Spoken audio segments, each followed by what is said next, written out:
the big takeaway there is that there isn't just a one size fits all financial plan for everybody. Everybody needs something custom, personalized. So when I'm meeting with clients, I'm asking them first, just what's your learning style? So I can cater to that.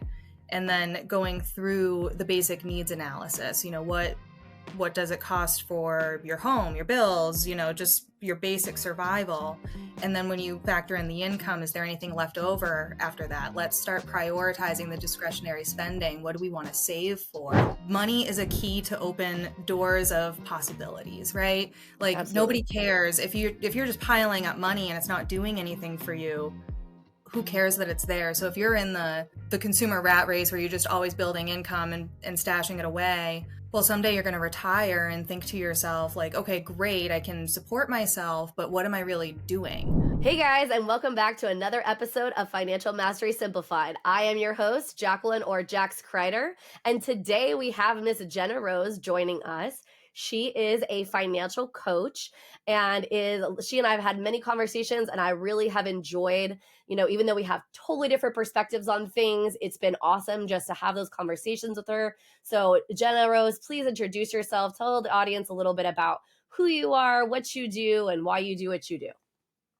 Sure. I'm Jenna Rose. I'm a personal finance coach. I got into it because I have a long history in finance. I worked for a wealth management firm for 7 years. I went to school for finance. I have my degree in finance with a concentration in financial planning. What I was finding at my last job was a lot of the clients really needed help with just cash flow management, just like really basic stuff. People were scared to log into their bank accounts because they didn't want to look at it. Those kind of things, like people were entering freeze response. So I started working with a career coach and asked her, is this a job? Do people do this?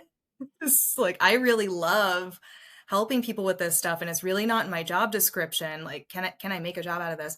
And she was like, yeah, people do it all the time. It's called financial coaching. Let's help you build a practice around it. So I did that, and I've been really in love with it. That's awesome.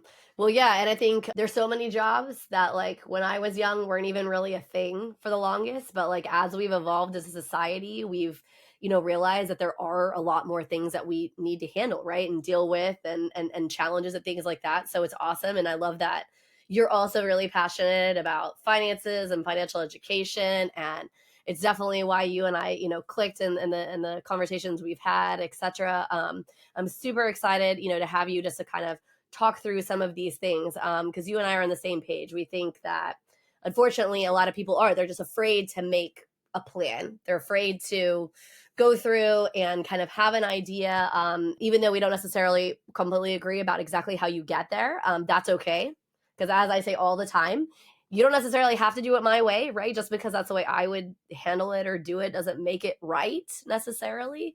And I think that's kind of what you wanted to talk a little bit about is, just understanding how we create some plans, like figuring out what's going to resonate with them specifically, things like that.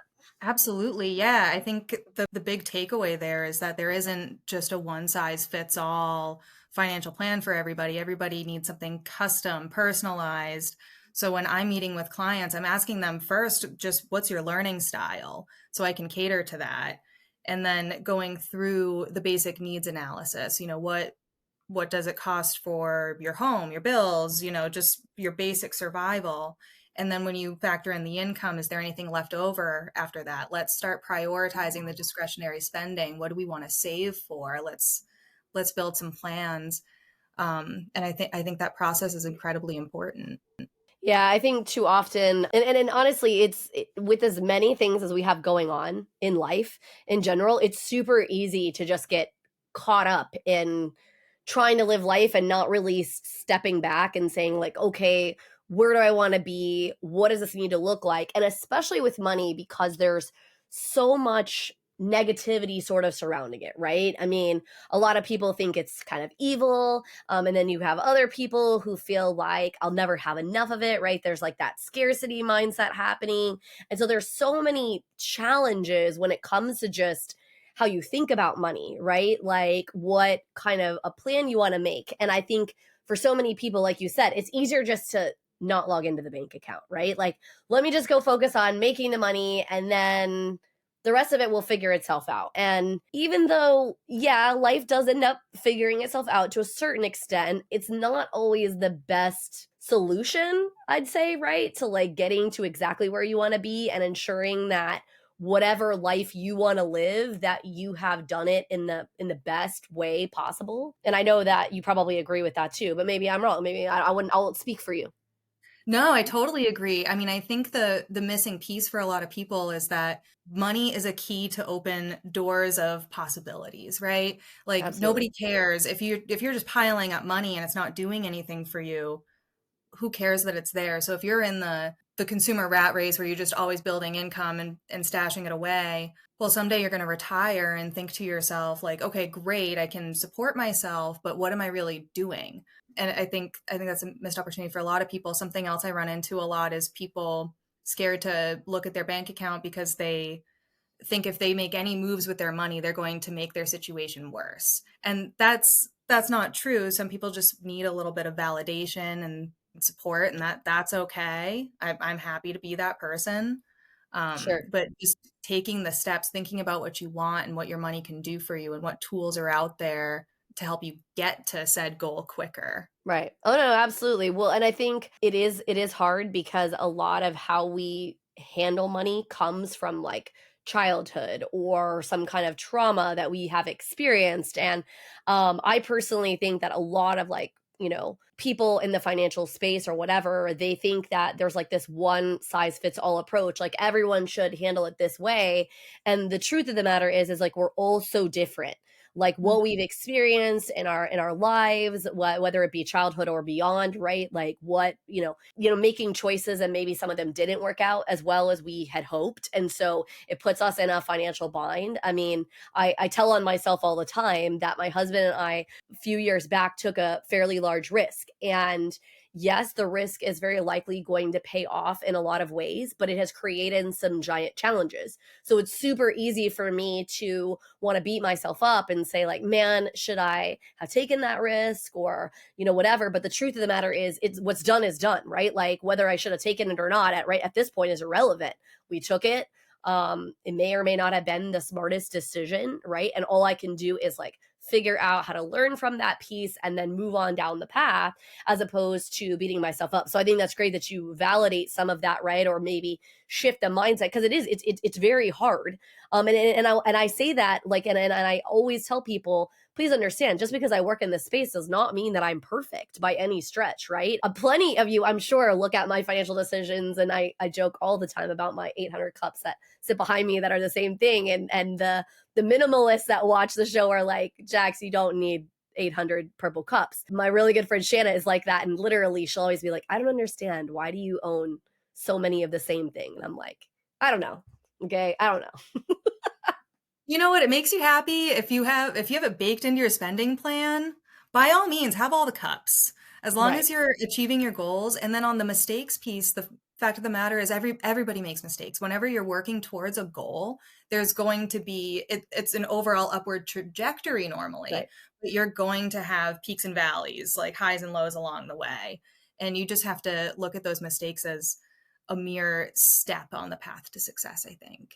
Right. No, no, for 100%. I mean, I think that is, but it's easier said than done, right? And especially we sort of live in a world where everyone appears to be perfect because we have, 8 million filters and we have, everybody, no one's going to post their junk on Facebook where it's like horrible and my life is coming apart. I mean, occasionally, but pretty rare. And so everyone just believes that everyone's life is like going according to plan. And being that I work in mortgage and so like we kind of get to see like this snapshot of people's lives, I can say with confidence that not just my own life, but the lives of anybody that I have touched over the course of time, no one's life is perfect, right? They have things that aren't exactly what they would love them to be or et cetera. And I think that it's super important for people to remember that when they're thinking about the one size fits all versus like the customized approach, like what you suggest is the better option. And I agree with you,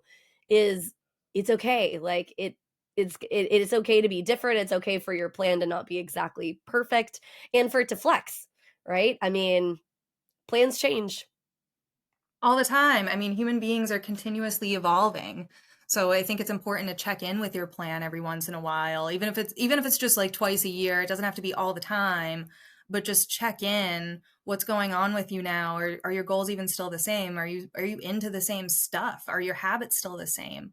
For sure. Somebody who comes to me starting off as a real impulse spender really needs to have a slush fund to scratch that itch, right? Some Absolutely. little bucket of cash to be able to do those things. But then maybe over time, they're not impulse spending anymore because they've become more aware of it. They're planning ahead. Okay, well, maybe instead of doing the slush fund, we have a savings bucket for something more long term. Is there a Sure. vacation you want to do? Let's shift this cash around. For sure. Well, and that's something that me personally, like, that's really important. When my husband and I got married, we sort of made a decision. And, you get in a lot, like, I'm in a ton of financial groups, like on Facebook and like different things or whatever. And it cracks me up because whenever somebody posts about how do you deal with your bank accounts, right? Like, I'm married or I'm with a long term partner or whatever, right? And we have, considering how to do bank accounts. How does that work?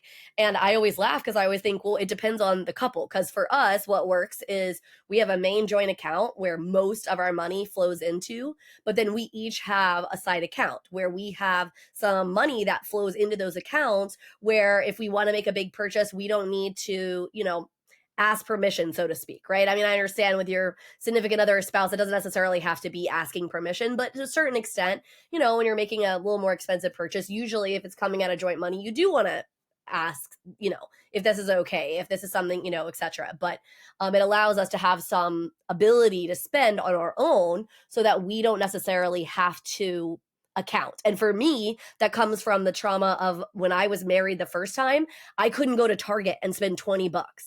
without getting like the third degree. I hated that feeling, right? It was a horrible kind of thing. And honestly, it made me a little crazy at the after my divorce with spending because I had been so restricted on, like, I couldn't go and I couldn't spend any money. I was like in the opposite realm, which is not a healthy thing, by the way, but still how it Totally operated for makes me. sense. And one of the earliest questions I'll ask people is, what are your earliest memories with money? What is your background with money?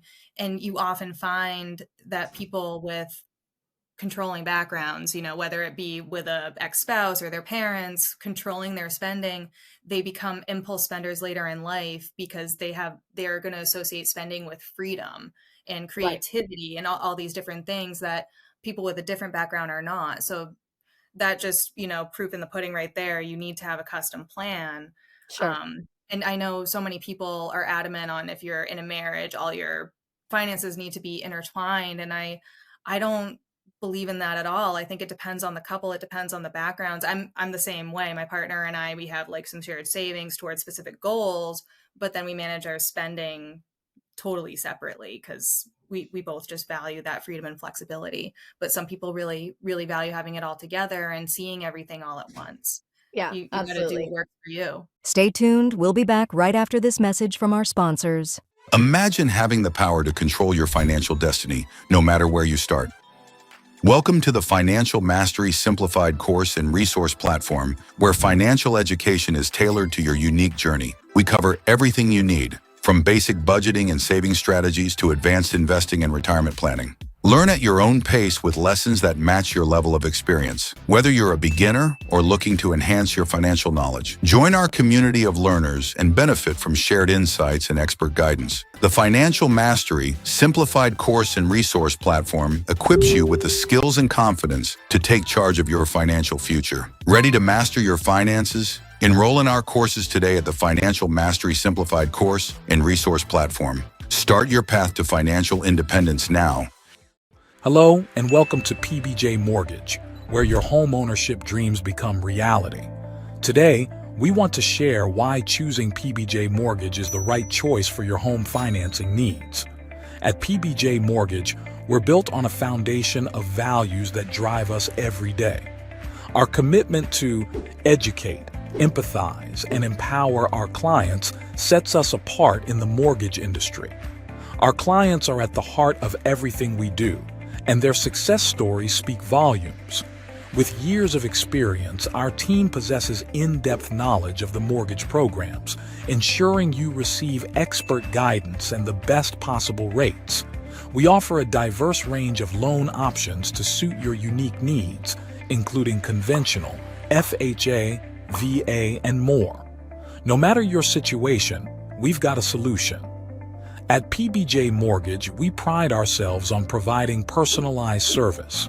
Our dedicated loan officers are here to guide you every step of the way, making the process as smooth as making a peanut butter and jelly sandwich.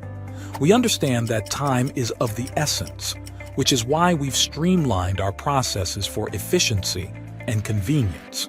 Transparency and clear communication are paramount. You'll always know where you stand throughout your mortgage journey. Reach out to us today to set up a call to discover your options. If you're ready to make your home ownership dreams a reality, contact PBJ Mortgage today. Let us empower you during this exciting journey. Phone number 46937331007 www.pbjteam.com. Visit our website or give us a call to get started. We look forward to helping you secure your future home. PBJ Mortgage, where home begins. Thanks for your patience. Now back to our conversation. Well, and I just think that so often people, I think, want it to be one size fits all because technically that's easier. If there was like some magic pill that we said, okay, great, Jenna Rose and I have the answer for you, right? Like, here's exactly what you have to do this exact thing, like these 14 steps, and that's it. You're going to be financially successful forever and it's going to go great. Well, that'd But be then sweet, but it's not going to happen.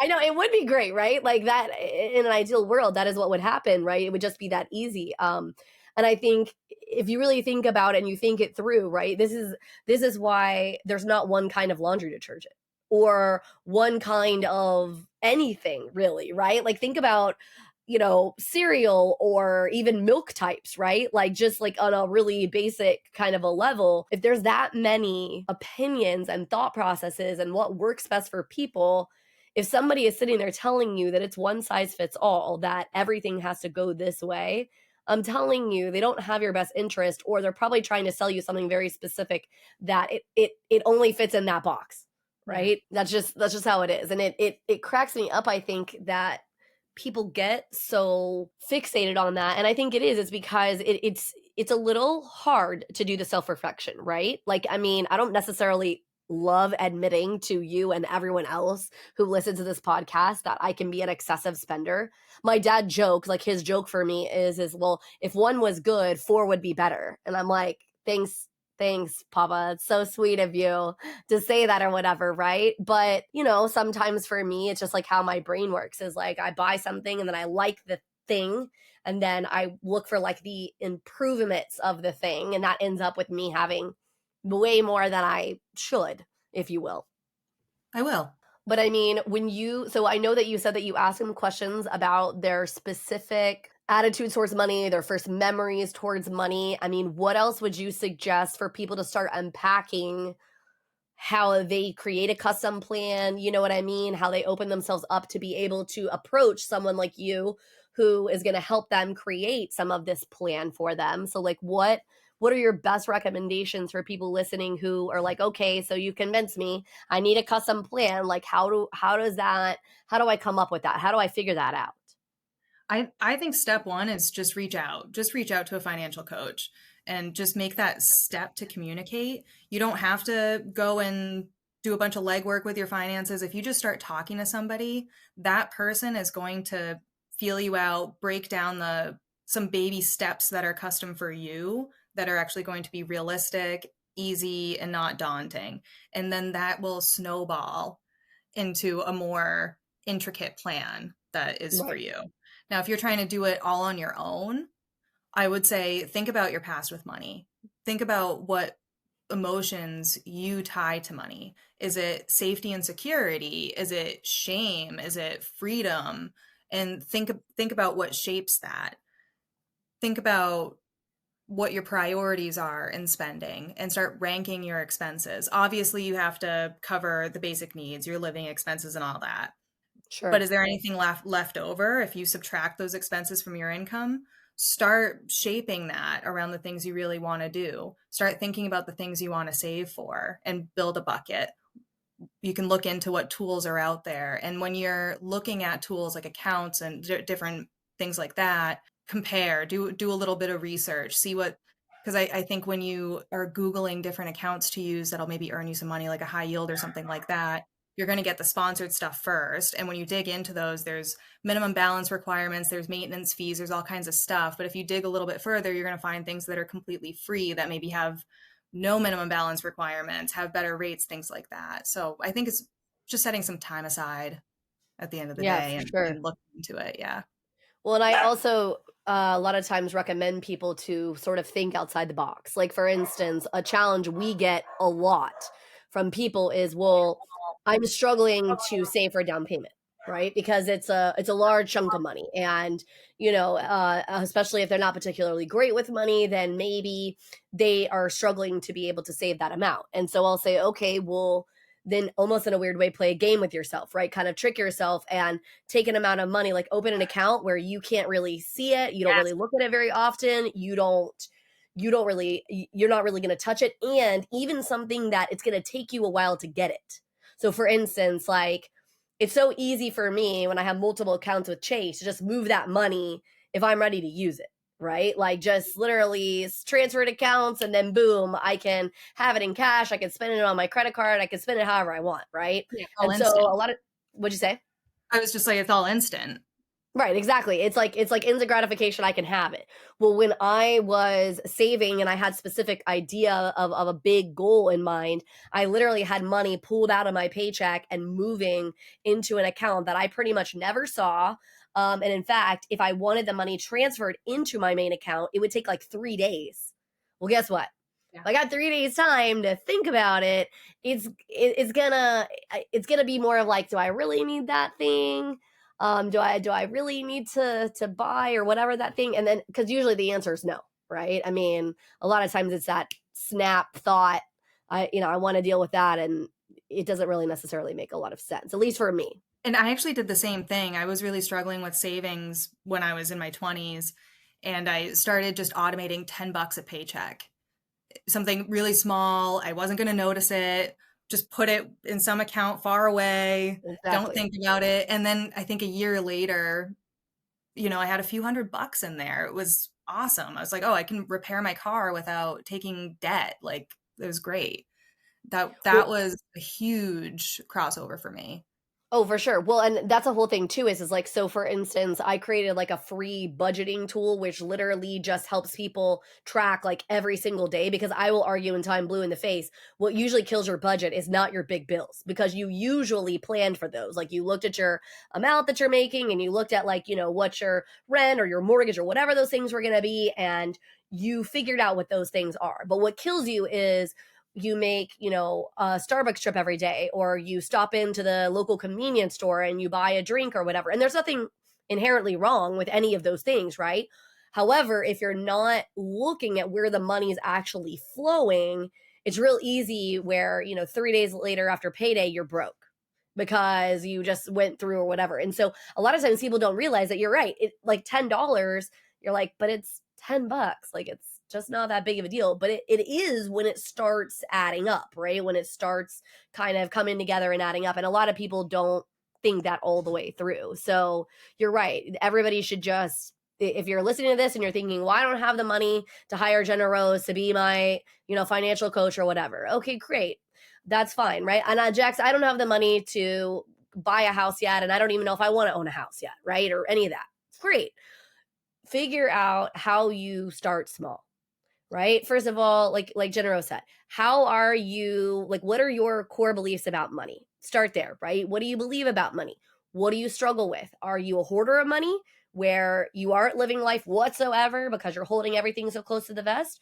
Are you on the other end? You spend all the money, you turn around and you look in your account and you're like, I have no money left. Where did it all go? Like, figure out what your struggle is and then move from there.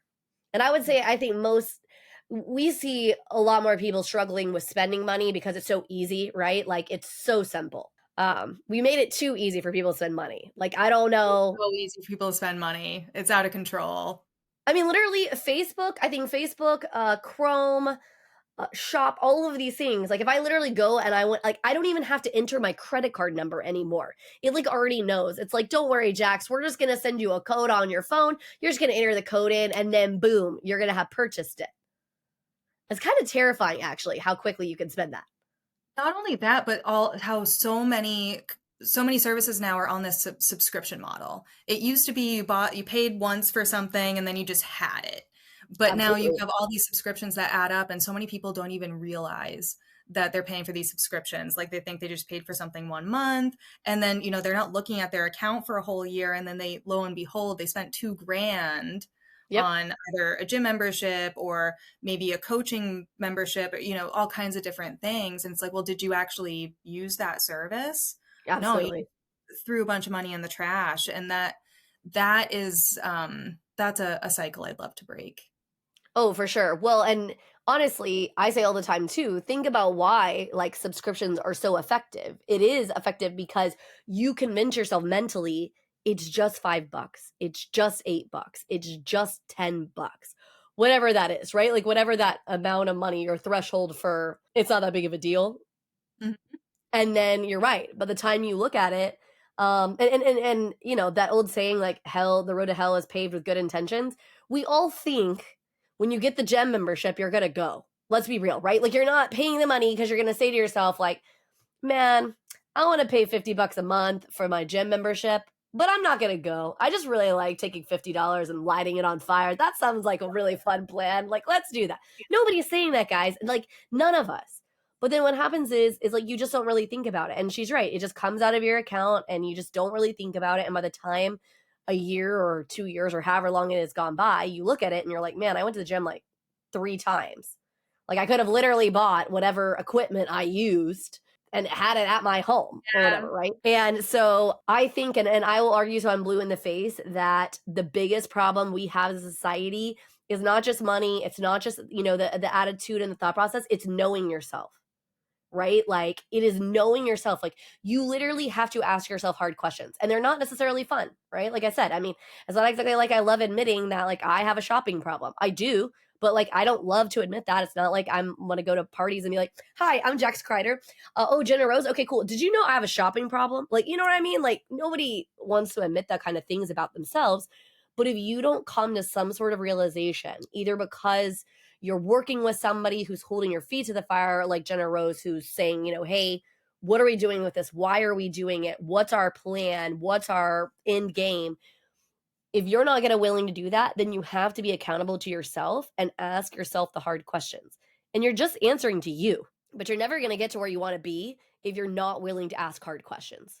And that's with anything. It doesn't matter, not just about money, right? Like if you're not willing to ask questions, I mean, literally, you guys are going to laugh. I'm writing a book called Ask the Question because if you ask my mother, my favorite thing to do as a child, it was to ask 800 questions. That's all I ever do is ask questions. I'm like, how does that work? And why is this that way?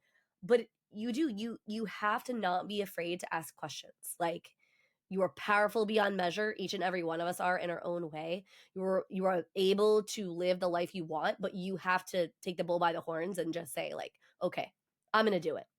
I'm going to do it on my own. I'm going to hire Jenna Rose. I'm going to, set aside the money so I can save to buy a house. I never want to own a home. So here's my other path to invest and make sure I'm financial successfully, whatever that is. Absolutely. I think to the point earlier of just finding that, what is that number that is our not a big deal number, and taking that and starting to build up the savings. The same process can be used for debt. When you have an extra $15 or whatever in your account, throw it on top of the debt principal. It'll go away so much Absolutely. faster if you get in the habit of doing that. It snowballs with Oh yeah. everything. And it works the same way if you're going to spend, the $5 a month too. But maybe ask yourself, do I really want to spend the $5 on this? Do I have some debt that's sitting? Do I have some savings goals that I'm not building towards? Shift it over to that. Absolutely. Oh, I tell people all the time. So, like, when we talk about mortgage, and of course, people like mortgage is a big scary thing because it is usually the largest debt. If you ever, decide to buy a house and you take out that mortgage, that's the largest financial transaction you're ever going to make from a debt perspective, right? And so I don't take that job lightly because it is such an important thing, not only to understand it, understand how it works and how it operates, but also understand how it's going to affect their life. And I always recommend when we talk to our clients, I say, look, here's the deal.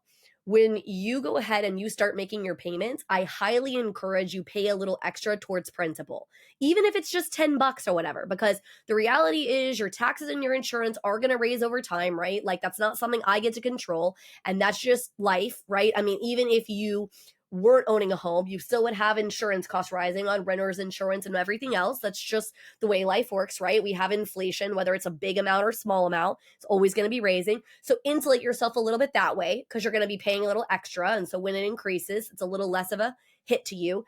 And then people don't realize how much they can affect how quickly those debts can go down.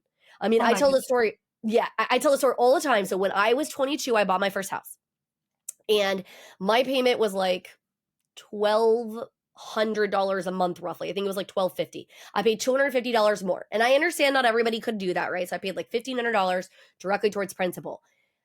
That house was scheduled to be paid off in 17 years by making not even quite 25% more on payment. Yeah, it's insane. I actually had a client recently knock down a mortgage from a 30-year mortgage to a 7-year mortgage by Mhm. adding on, he added on about 2 grand a month to his payment. And it was mind blowing. Oh, for When sure. we did the math for how much he saved in interest, and did you do the same exercise? Like it was huge. So the way that I describe it to my clients when I'm explaining it is if you imagine two equilateral triangles, one pointing towards the ceiling and one pointing towards the floor, and we shift them together, that big fat piece of the triangle on top, that's the amount of interest you're paying. And that little teeny piece of your triangle is what you're paying to principal. And as time goes on, it gets more where it's more equal, right? You're paying more equal amounts of principal and to interest. So in that first 5 years, it becomes hugely important if you're able to pay as much extra to principal as you can humanly pay. Now, I get it. Some people, they're just trying to get themselves in that house so they can try to not deal with a rent payment anymore, whatever, right? And I get that. And so it's not something that everybody can do. But if they can do it, and to your point, a lot of times most of us could spare $10, $15, $20 a month in addition, right? We're going to waste it. So like, and I mean waste, but like, you know what I mean? We're going to spend it on probably something stupid that we probably didn't need. It's just the Yeah. reality of the situation. And so, yes, you just throw that on top. And trust me, when you start making that payment and that's what it is, it's like I've always done that with my cars too. So my payment is $650. I just round off $700 and I pay the extra to principal, right? A lot of times it's just an easy way to sort of insulate yourself. And so I just tell a lot of people, a lot of times some of it it's just tricks, right? It's just mental financial tricks that are not that hard, but they make a really big impact. You just have to sort of think them through. Yeah, absolutely. But yeah, that's awesome. I love that he is able to cut down his mortgage to 7 years. Because I always just tell people, look, I don't usually recommend somebody locking themselves into the shorter time because hashtag life happens, right? Like it just Right. we don't know, like we don't know if we're going to change jobs, if we're going to lose our job because like the economy hasn't been as stable as we'd like it to be, right? Like we don't necessarily want to borrow, like pull money out of our savings if we do have a big shift in income or something of that sort, right? We can't affect what the counties or states are going to do with the taxes. And so if they raise them up a huge amount, you know what I mean? Like there's just like a lot of factors there. So unless somebody knows that they're really financially secure, I don't always recommend the shorter term, unless they know really where they stand. But I do heavily recommend extra payment, and I recommend on that anything, right?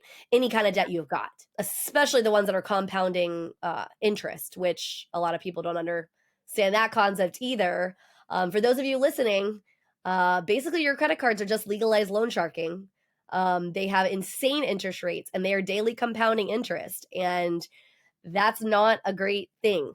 No, it snowballs really fast. But to your point around not recommending the shorter term mortgages so that people can have the flexibility, I do the same thing with debt consolidation loans. I know debt consolidation loans have gotten so popular in the last Sure. few years, but you lose all flexibility because you're increasing that month end payment, that minimum payment that you have to Sure. make every single month. You lose all flexibility. So just snowball the payments. When you have Right. extra money, dump it on the debt. Absolutely. Well, there's so many different options too that people don't always think about, right? So like if you feel like debt consolidation is the only way you're going to get out because you're just not going to be diligent enough, like this is where I have the conversation with our clients, know yourself. Because I can't make these decisions for you. I can give you the advice and I can tell you what I would do for me and how I operate, right? On like a monetary standpoint or how most of the people I speak with operate, but that doesn't necessarily mean it's going to fit you and that that's going to be something that works for you. So if you know that like, look, Jenna Rose, I'm not going to put the extra $100 a month on that debt because I'm just not going to do it, then maybe you do have to lock yourself into a debt consolidation loan, right? Like maybe you have to do that so that you can get it paid down and paid off in a reasonable window of time. But to your point, you need to be very careful because you can put yourself in a financial hurry if you're not thinking it all the way through, right? Absolutely. And so it just becomes to knowing yourself and knowing like what your appetite for risk is, what you feel like your future plans are, etc. And just understanding that things are going to change. You're going to make the decision and you're going to say, great, you know what, I'm going to pay down my credit cards, and then 8 months later you haven't done a dang thing.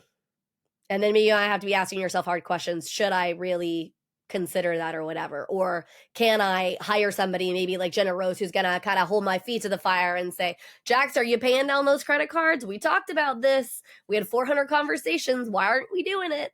Well, and I think it makes a big difference just to have that accountability of speaking to somebody. I know I'm more Sure. likely to do something if I have to go and tell somebody about it.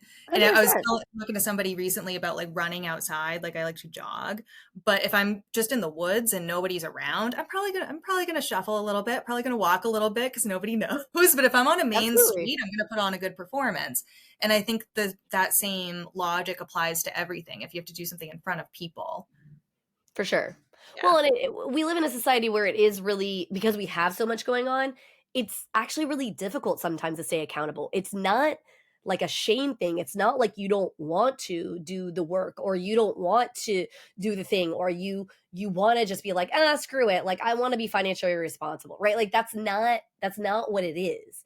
A lot of times it is like lack of education or lack of accountability, right? To be able to do the things. Like I joke all the time that in mortgage, we only have one of 3 clients when it comes to like bad kind of credit.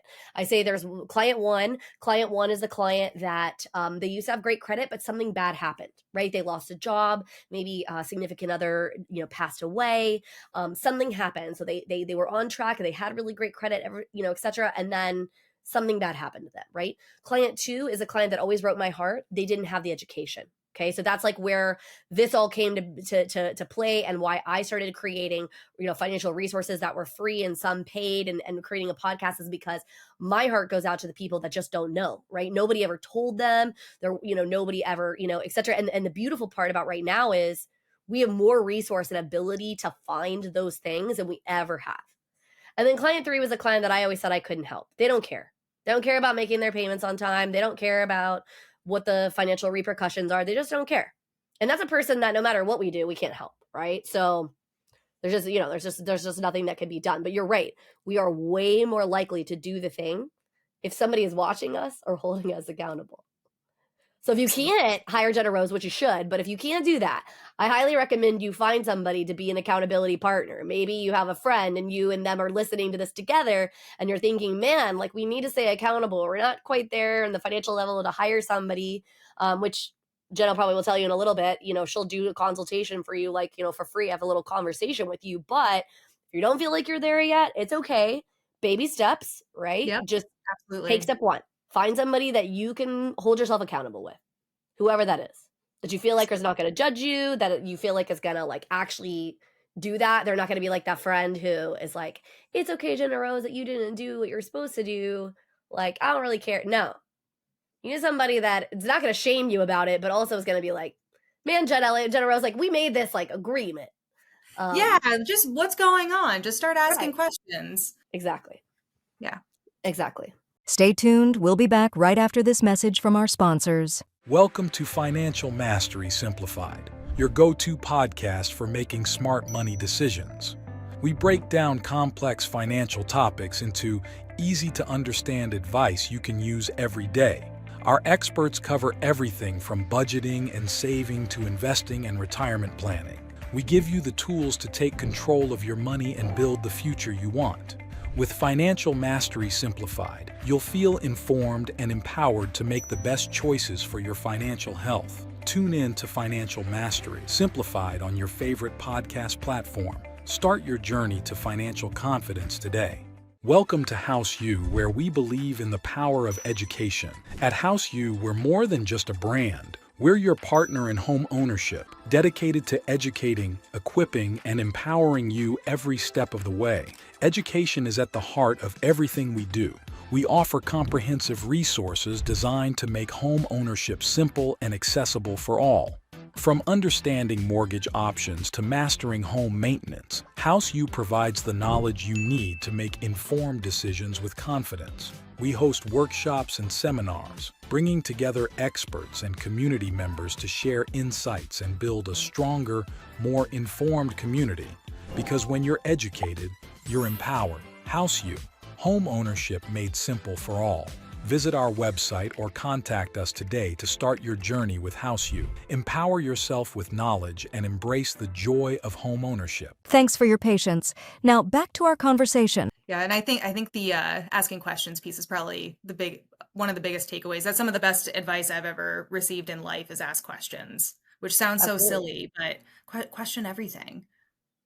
So part of the reason, I'm writing the book because one, I just am naturally a curious person. I like people, I like facts, in fact, nobody figured out that I was ADHD until I was damn near 30 because most of the time they catch that when you're in school because you can't focus on something. And I genuinely love to learn. And so no one caught it because I was genuinely so interested. And when I was in law school, I did constitutional law. And for those of you who are maybe constitutional lawyers or you love constitutional stuff, I apologize, but I hate it. I don't like it. I don't like learning about it. And for the first time ever, I could not focus on it at all. I tried, it just wasn't landing. So anyway, I just genuinely like questions. And what I found though in the last couple of years is I have a toddler who is now 3. And if you look, we actually start out as genuinely curious people. And then somewhere along the way, it gets beat out of us. I don't know if it's shame and we feel like it's a bad thing to ask questions. I don't know if it's somebody told us we were stupid, right? Which I guess would also play into shame. But that insecurity kind of feeling. I don't, or we feel like we knew it all, we're adults now and we know everything. So we don't need to ask the questions, but I can't stress enough that if you're not asking questions, it's a mistake. Yeah, I absolutely agree. I mean, heck, we could tell a story. So Jenna Rose's first conversation, she was like, who is this person? She's a little bit strong personality. And what in the heck? I have no desire to buy a house. She literally does that for a living. What is happening here? I don't know if Dramonte, who you guys saw in a different episode, really knew what he was doing when he aligned us. I'm confused. And so she just asked, she was like, look, guys, she's like, Jax, what are you trying to get out of this meeting? What's your goal? Right? Because anybody who's listened to this knows my personality is pretty bold and big, and I'm not afraid to speak my mind or whatever, right? And so even though Jenna Rose and I have different viewpoints, different, whatever, our goal is the same. We genuinely want people to succeed. And not only do we want them to succeed, we genuinely want them to succeed on your terms. Like I say all the time, your life, your terms. You should have that ability. So you don't have to view the same way. You can think Jenna Rose's way is awesome. You can think my way is horrible, or vice versa, or some secret option C that we will not discuss. That's fine. But you got to start somewhere. And you got to ask questions, and you got to take control of your own life, because nobody's coming to save you, right? That's true. And you don't want to end up at the end of the road and say great, I have, multi-millions of dollars, but I didn't enjoy life. I didn't do anything with it or whatever, or vice versa. You're broke and you have no money and you are having to work until you're 100 because we didn't think it all the way through and we didn't, ask any questions or make any, decisions that would help us lead down a a path, etc. Right. Right. But we're pretty much at the end of time. So I want you to tell people how they can reach out to you, because I know that you love to help people, and that if they're at all interested, that you would like to help them. So talk a little bit to the audience about how they can reach out to you, and what kind of offer you have for them. Absolutely. Well, you can go to my site, fincoach.biz, that has all my contact information on it. You can book a complimentary 30-minute consultation on there as well. I say just go there and start having the conversation. Yeah, absolutely. Yeah, and hopefully you guys have found this to be a helpful episode. Like I said, we just challenge you to think about what is it that you want in life, right? How is that going to resonate? And know yourself. So if you know that you're not going to take the financial steps to be successful like you want to be, reach out to Jenna Rose, right? Like, she will help you, guide you. And if it's not the right time or whatever, I'm sure she's like me. She'll either make another recommendation or set you up like to, here's some tips you can work on now, and then let's revisit this in the future. Most people who are really great, experts and professionals, like, if they really care about their clientele, they will understand that it's not always going to be the perfect time right away, right? And that's okay. Yeah, absolutely. I do That's for understand sure that. okay. So yes, well, thank you so much for visiting us. Again, thank you so much for listening, guys. This has been a wonderful another episode of Financial Mastery Simplified, and we hope that we see you next time.